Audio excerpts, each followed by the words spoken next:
the Exodexa Manifesto, which outlines how schools can help solve the educational crisis through gaming and personalization. Today, we get to hear from a man who's been at the intersection of fun and innovation for over 5 decades. I hope you enjoy it.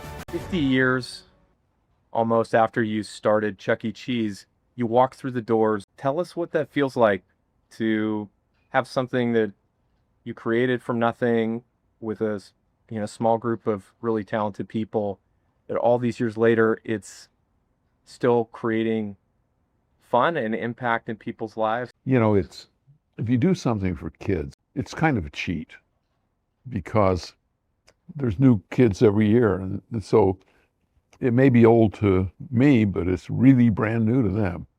And I think that we still, when I say we, I think Chuck E. Cheese still has a special spot for things that families can do together. There are many things that are divisive to families. And I think Chuck E. Cheese is something that you can have fun with your folks. Sort of one of the greatest names of a brand, I think. But it wasn't going to be Chuck E. Cheese. How did you get that name? It was actually by my marketing department. It started out Coyote Pizza, and I thought I bought a coyote costume, but it was a rat's costume. And because I knew my engineers could make it move, but This was for like the animatronic, Right. basically the band. We didn't have any sculptors. So I thought I'll just do a cheat and I'll buy a costume at an amusement show. And, I got a walk around costume and sent it to the guys. Says, have you got the coyote talking yet? And they said, it's not a coyote. He said, huh? Not a coyote?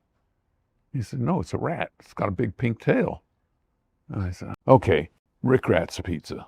And then I went to the marketing guys and they say, you can't name a restaurant after a rat. This is because rats are dirty and fail the health test department and all that. Well, can it be a rat, but just we'll de-emphasize the ratness?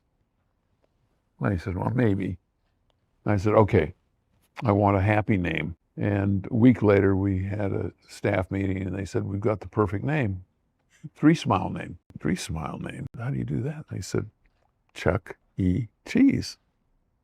It's a 3-smile name. When you think about your process for making something that's fun, I find like engineering fun to be one of the hardest problems to solve, and you have seemed to do it over and over again. What do you do? Where do you start? Well, I think I've been blessed by having a 14-year-old mind trapped in an adult's body. And I think that I grew up being a prankster.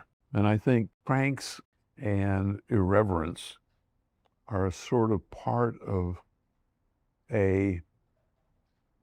messing with life is kind of a good thing.